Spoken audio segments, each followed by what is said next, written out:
Fala galera, hoje eu tô aqui com a Jess Garrido e ela vai me ajudar a falar sobre maternidade, saúde nessa questão de maternidade, parto, todas essas dúvidas sobre ser mãe no Canadá que eu não sei responder porque eu não sou mãe no Canadá, mas ela é. Quer melhorar seu inglês? Aproveite que você está assistindo esse vídeo e conheça também os nossos cursos de inglês. Temos cursos para você sair do básico, aprender a estudar, chegar ao avançado e para focar em provas como o IELTS e o CELP. Acesse o link na descrição e entre em contato hoje mesmo.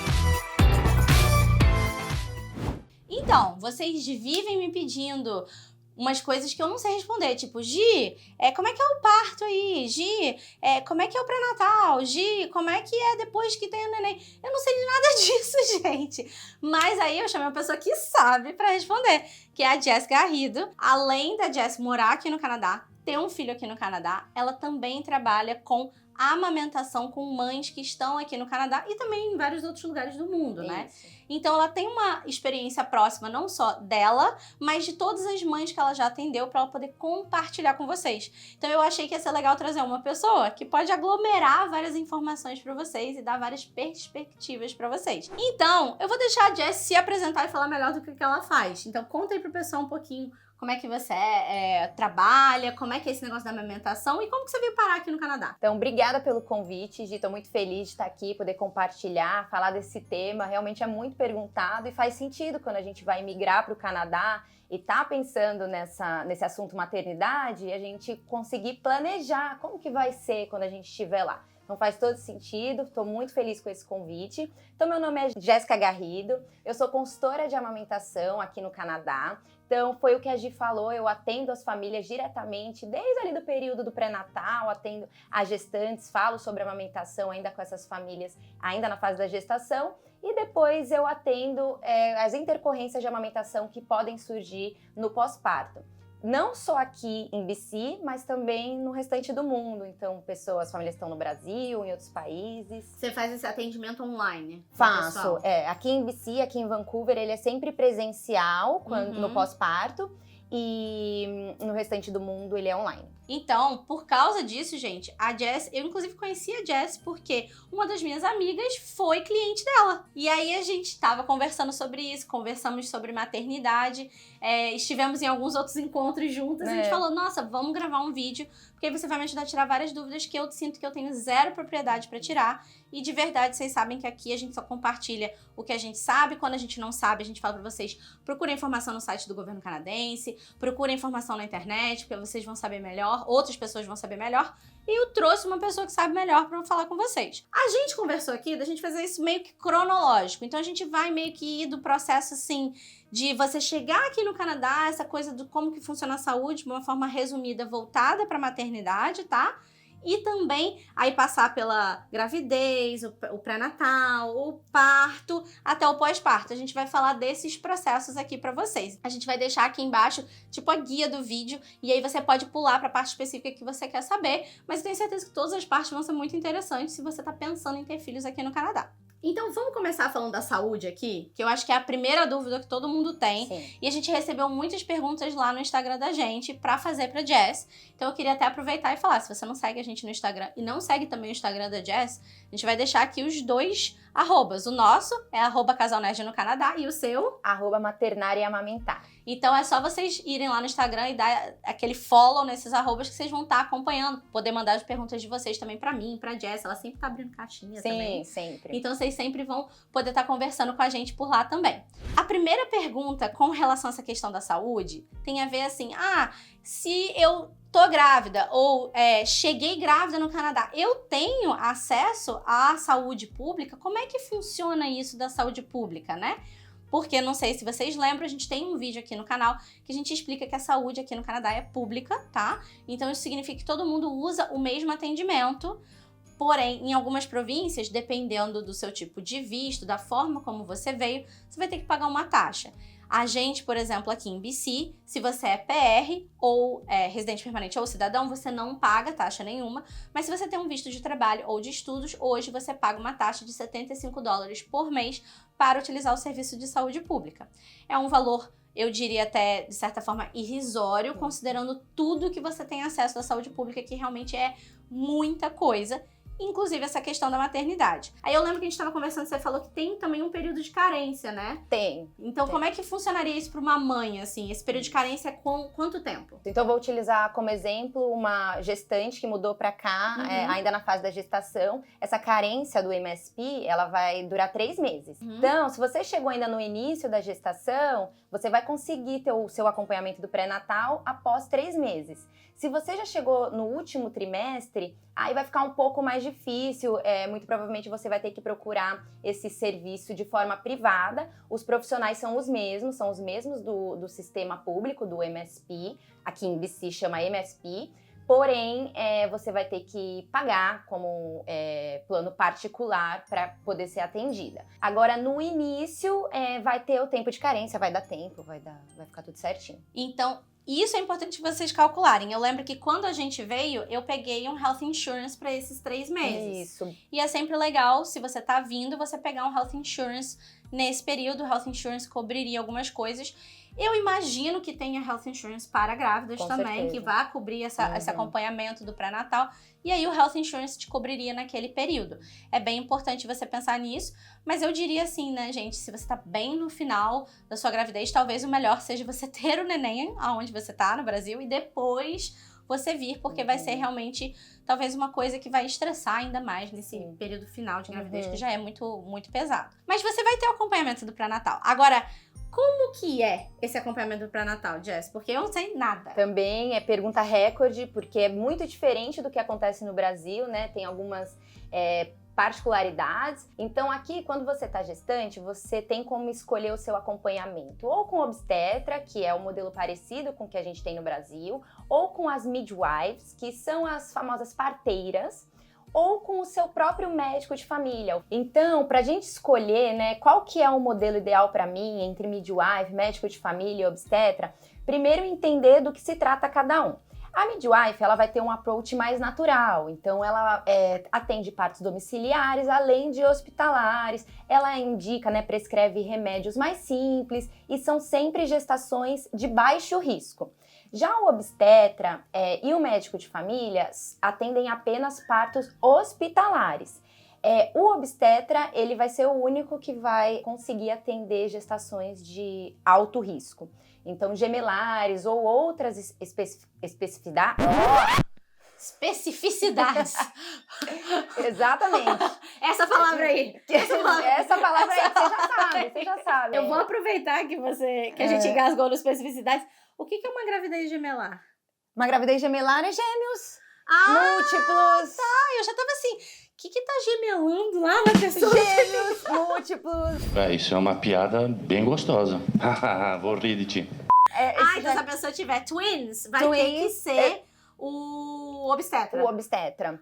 Não sabia. Sim, por mais que, lógico que nem toda gravidez gemelar é de alto risco, a maioria não é, mas ela precisa ter um acompanhamento mais de perto. Então, Entendi. por isso que ela já entra considerada uma gravidez de fator de risco, de alto risco. E aí tem provavelmente essas coisas, tipo gravidez de mulheres mais velhas, também vai ter que ser no obstetra, alguma coisa assim, porque às vezes é considerado uma gravidez mais de risco. Dependendo da situação, sim. Às vezes acontece da gestante ainda não ter a notícia de que são gêmeos. Então, iniciar o pré-natal com a midwife, e aí, depois que recebe a notícia, a midwife encaminha pro obstetra. Pode acontecer também do acompanhamento do pós-parto, porque a família tem esse direito de ter o acompanhamento das midwives também no pós-parto por 6 semanas, o que é muito legal, porque é muito individualizado, elas vão até a residência de vocês, na maioria das vezes. Às vezes o acompanhamento começou com a midwife, finalizou com o obstetra, mas tem esse acompanhamento das midwives no pós-parto algumas vezes. Então, esse trabalho das midwives eu acho que é o que mais diferencia do Brasil. O meu caso específico, meu filho nasceu no Brasil, eu tive um acompanhamento de midwife no Brasil, né, que é a enfermeira obstetra, Só que é um pouco diferente. Então, aqui, acompanhando as famílias, conversando com as famílias, estando dentro desse sistema, eu consigo ver que é um acompanhamento muito mais completo, porque ele inicia na gestação e finaliza só após 6 semanas do bebê nascido. Beleza, isso tudo é o pré-natal. E aí, com esse acompanhamento do pré-natal, é nesse momento que a mulher escolhe o tipo de parto que ela vai ter? Sim. E como é que é o tipo de parto? Ela que escolhe ou que nem a gente escuta aí? Eu sei que vocês escutam na internet, gente. Não, no Canadá só pode ter parto normal. Não venha ter filho aqui, porque se você quer ter cesárea, você tem que ter no Brasil. Como é que é? Isso é verdade? Não é bem assim que funciona. O Canadá, não é que eles fazem campanha incentivando o parto normal. A gente não vê isso na rua, esse tipo de incentivo. Mas culturalmente aqui as famílias, elas optam pelo parto que é mais natural, né? Que é fisiológico. Então, se na cabeça aqui da comunidade, né? Da população, se o meu parto, né? Se minha gestação não teve nenhuma intercorrência, porque eu vou optar por uma cirurgia. Mas você não é obrigada a ter um parto normal se você não deseja ter um parto normal. Você pode informar a sua equipe, o profissional que estiver te acompanhando, que você deseja ter uma cesárea eletiva. E aí você vai fazer esse pré-natal sempre comunicando esse profissional, porque ele já tem um approach, né? Independente se é médico de família, obstetra, até mesmo a midwife, ele já tem essa cabeça do parto fisiológico. Então, sempre bom lembrar, falar dos desejos, das vontades. Mas sim, já conheci muitas famílias que optaram pela cesárea eletiva e tiveram as suas cesáreas eletivas. Nesse caso, aí não tem um acompanhamento da midwife. No caso dela, a cesárea, a midwife não executa, né, não realiza partos cesáreas. Isso é bem interessante de vocês saberem, porque se você já sabe desde o início que você quer fazer uma cesárea, você vai ter um acompanhamento com o obstetra. Agora, logicamente, tá, gente? Pode ser que você tenha decidido por uma midwife e, por alguma eventualidade, no momento do parto, você precise de uma cesárea, a midwife vai te encaminhar para o hospital, vai te encaminhar para um médico, para um obstetra, para você ter o parto cesárea. Claro. Tá? Isso vai acontecer. Sim. Eu já ouvi o contrário. A mulher que já fez cesárea no Brasil vai ter um segundo filho aqui no Canadá, que todo mundo recomenda que ela tenha cesárea. E sim, tem essa recomendação. Eu já ouvi mulheres falando que algum médico recomendou, mas, por exemplo, eu tenho uma amiga também que falou, eu quero tentar o parto normal, porque a cesárea do meu filho, do meu primeiro filho, não foi uma coisa que eu planejei. Aconteceu porque foi necessário para ele, né? No momento do parto, a gente precisou mudar o plano de parto para cesárea. E com o meu segundo filho, eu quero tentar ter parto normal. E ela teve parto normal aqui. Sim, maravilha. Então, ela foi acompanhada com a midwife e ela conseguiu fazer o parto normal. Por ela ter tido uma cesárea, foi um parto normal dentro do hospital. Teve, então, toda uma interconectividade aí com os grupos. Então, isso é até uma coisa boa para vocês entenderem, que nada que vocês veem na internet, gente, é preto e branco. Até o que a gente tá falando aqui, pode ser que você fale com o seu médico e ele te trate de uma outra forma. E aí você vai procurar outro médico. Você vai procurar um outro acompanhamento. Não fique também 100% satisfeita com a solução que só uma pessoa te deu. Você pode dizer que você não tá confortável com aquilo e procurar uma outra pessoa e ser encaminhada para outra pessoa. Tá no seu direito, tá? E eu acho que a gente, como mulher, às vezes a gente esquece que a gente tem esse direito e às vezes a gente até não tem o hábito de dar voz a essas vontades nossas. As pessoas falam que tem que ser assim, a gente só vai fazendo. Uma coisa meio cultural, sabe? Mas principalmente no momento de parto, que é tão crítico tanto para a mulher quanto para o neném, para a saúde dessa família, é importante que você deixe as suas vontades, o jeito que você quer que as coisas aconteçam bem claras. Eu tô falando isso de um ponto de vista, lógico, de fora, pensando numa mulher, porque eu gostaria que alguém me falasse isso, mas eu nunca tive filhos, entendeu? Então eu sei que tem 500 mil emoções acontecendo ali, eu não consigo nem imaginar, porque eu não passei por isso, eu gosto de reforçar isso, mas eu queria também fortalecer vocês, para vocês pensarem, se eu precisar mudar de ideia, ou se eu quiser uma outra coisa, eu posso falar com o médico? Acho que pode. Com certeza. Corre atrás. E eu acho que também o que é legal é que, pelo que eu vejo aqui no Canadá, eles procuram seguir sempre as orientações, as normas oficiais. Então, o que a OMS recomenda, os estudos mais atualizados. Então, não tem muito essa cabeça a mulher tem que passar pela cesárea, porque isso é uma questão enraizada, muito específica do Brasil. Aqui, eles tratam muito com os estudos atualizados. Eu sei que esse vídeo aqui não é para defender tipo de parto, nada disso, mas é para dizer que vocês aqui tem mais voz, tem mais escolha, tem direito de saber o que de fato está acontecendo, porque é uma conversa mais clara. E eles vão partir do pressuposto que você deseja o parto mais fisiológico, mas se não for do seu desejo, cabe a você comunicar e seguir conforme o que você, né, pensa, deseja e quer ter como parto, como tipo de parto. Aproveitando que a gente está falando disso, tem uma coisa que fazem no Brasil que muita mulher tem preocupação com, que é a tal da epísio ou episiotomia.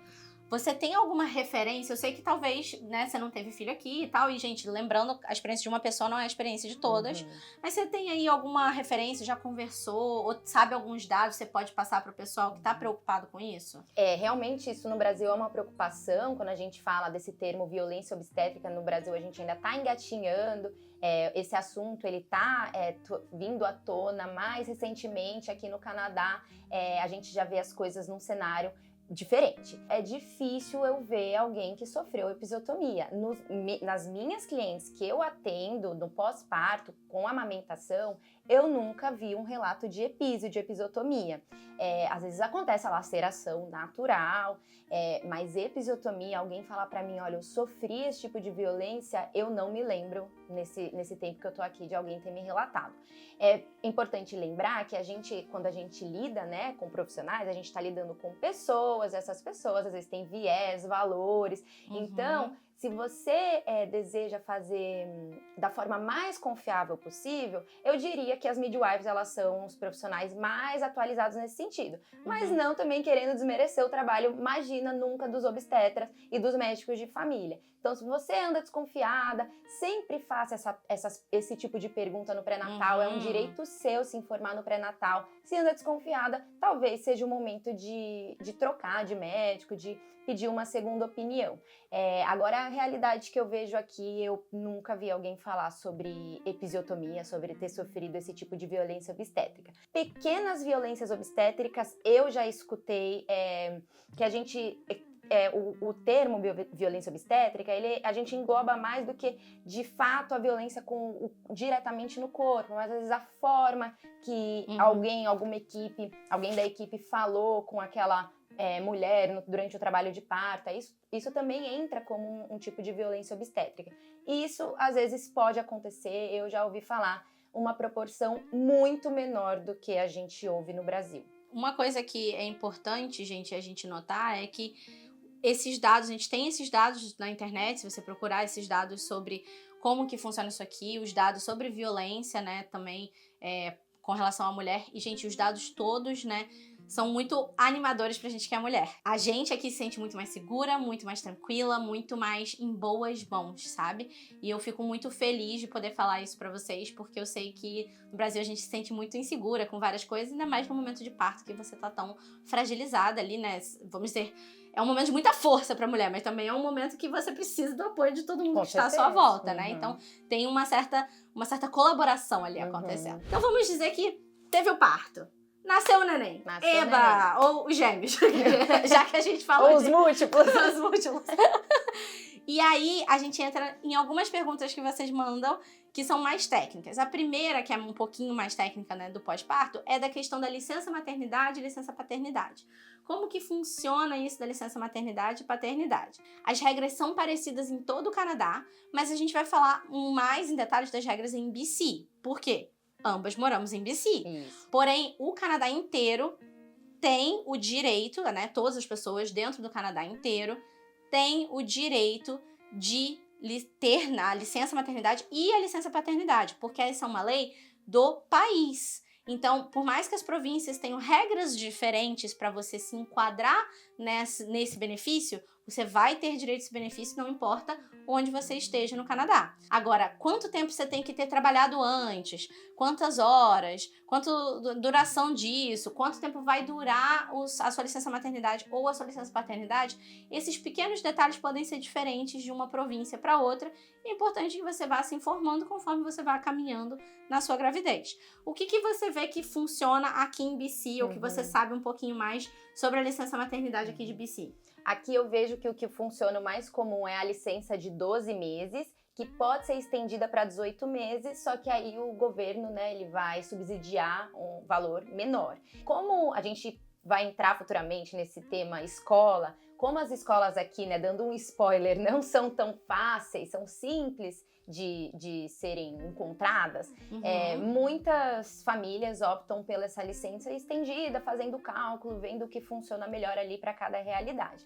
Para ter acesso a essa licença de 12 meses, precisa ter trabalhado um tempo mínimo. Esse tempo mínimo de trabalho vai depender da sua carga horária, ou seja, se você tinha trabalho part-time ou full-time, e aí vai ter, na verdade, uma contabilização da quantidade de horas totais que você fez num período X de anos, e também o período mínimo que você vai ter que ter trabalhado, e as horas que você trabalhou no total vão impactar no valor que você vai receber do seu benefício. Então, dependendo da quantidade de horas e a quantidade de anos que você trabalhou, você vai receber o benefício completo. Se for um pouquinho menos, vai ser o benefício em partes. Todos esses detalhes estão num post do nosso blog. Eu vou deixar aqui embaixo o link para esse post no nosso blog para você poder também pegar essas informações detalhadas e ver também os outros sites do governo que vão trazer essas informações para vocês, porque isso está listado também no nosso post no blog. O pós-parto traz muitos desafios. E é a área que você mais trabalha com as mães, porque você trabalha nessa parte de amamentação. Quais são 3 dicas aí que você diria que são essenciais para uma nova mãe, uma futura mãe saber, para ela poder estar se preparando para esse momento com relação à amamentação, né? A primeira delas, que eu acho que é a mais importante para dar um início nessa fase da amamentação, nessa jornada de vocês, é se informar sobre a amamentação ainda na gestação. Durante a gestação, a gente se informa bastante sobre o parto, que é muito importante também, tem informação sobre parto, mas a gente precisa lembrar que logo que o parto termina, a amamentação começa. E aí não É verdade. logo em seguida. Não tem um dia de espera. Saiu, já tá mamando, gente. Não tem carência. Não tem carência. É importante já ter uma noção do que fazer com esse bebê, do que olhar. O bebê nos primeiros dias, eu brinco que eles mudam de fase. O bebê do dia 1 é diferente do bebê do dia 2, que é diferente do bebê do dia 3. Então, já saber o que fazer ali nessa primeira semana, a família já tá bem preparada, isso vai certamente te trazer mais tranquilidade, mais confiança para lidar com esse processo, com o início desse processo. A dica número 2 é que, isso é muito importante também, amamentar não é para doer. Não é pra doer. Infelizmente, dor é comum. Você falar que era pra doer. Não é pra doer. Não. Não, é normal, dói, sangra, seu bico do peito vai ficar rachado, você vai ficar toda detonada. Não? Pega tudo isso, pega essa frase, dor é normal, pode jogar fora. Dor não é normal, dor infelizmente é comum. Então, tem uma diferença entre essas duas palavras, comum e normal. Dor, infelizmente, é comum. A gente vê muitas histórias, infelizmente, de amamentação com dor. Mas a gente não deve normalizar a dor. Quando para amamentar dói, é sinal de que algo precisa ser investigado. Para ser melhorado, para ser encaminhado, enfim. É para ser traçada estratégias direcionadas, individualizadas, para que essa família consiga superar esse momento. Então, nenhuma família, nenhuma dupla deveria passar por momentos prolongados de dor. Porque, às vezes, o desmame chega antes, né, da melhora. Gente, essa dica já foi, assim, mudou minha vida, porque eu achei que era pra doer, entendeu? Uma ótima dica também, depois que o bebê nasce, saibam que não existe tempo pré-determinado de mamada. Isso que falam, que a gente ouve muito, é, infelizmente, uma informação desatualizada. No passado até fazia sentido, mas os estudos atualizados já mostram que a mamada, ela não tem um tempo determinado para chegar no leite gordo, leite magro. Não é bem assim que funciona. Na minha página no Instagram eu explico tudo isso com mais detalhes. Se um bebê mama ativamente, nem que seja por 5 minutos, 7 minutos, essa mamada foi ativa, com sinais de deglutição, é sinal de que esse bebê mamou. Então a gente também olha outras questões, como é que tá o ganho de peso, fralda, é muito importante, né? Fralda de xixi e cocô, quando a gente tá falando de um recém-nascido. Então a gente observa o cenário completo antes de entender se aquela mamada está sendo efetiva ou não. Então um bebezinho que passa ali 40 minutos no peito, que parece que mamou todo esse tempo, muitas vezes só tá fazendo uma sucção não nutritiva, não tá recebendo ali uma mamada de fato completa, com todos os nutrientes. Eu já tive amigas que o neném não tava conseguindo, na verdade, sugar, porque às vezes tem alguma coisa, o freio da língua, tem alguma coisa que você precisa lidar com o neném, que ele não tá conseguindo completar a tarefa, vamos dizer assim. Então, às vezes, também, eu só tô falando isso, abrindo esse parênteses, porque eu sei que a primeira coisa que falam é que o leite da mãe não tá isso, que a mãe não fez isso, que a mãe não sei aquilo. Mas, às vezes, o neném também tem alguma coisa acontecendo com ele. A gente precisa olhar todos os lados e não puxe também sempre tudo 100% da responsabilidade pra você. Posso dar uma dica bônus? Pode. 4 bônus. Não existe leite fraco. Nossa, maravilhoso! O Sério? seu leite, existe às vezes leite insuficiente, uma produção que precisa ser acompanhada mais de perto. Tipo, precisa produzir mais leite, é isso? O insuficiente é de mais leite. De mais leite. Então, às vezes, mas existem técnicas para estimular essa produção e aumentar. Então, também não é caso perdido. Então, você não consegue amamentar por conta disso. Não existe isso. O seu leite, não importa a quantidade, ele sempre vai ter uma composição perfeita para o seu bebê. Então, uma frase que eu gosto muito é que cada gota importa. Cada gota importa. Que maravilha, então, gente! A amamentação mista também é amamentação. Então não acreditem quando disserem que o seu leite é água, seu leite é fraco, seu leite... porque isso não é verdade. O seu leite vai ter sempre uma composição perfeita pro seu bebezinho. Ai, gente, vou dar até um abraço na Jess, que eu achei isso muito lindo. E eu vou chamar a Jess pra gente falar um pouquinho sobre escolas, colocar a criançada na escola, como é que funciona esse processo. E por isso, a gente se vê num próximo vídeo, eu, você e a Jess, pra falar um pouquinho mais de maternidade aqui.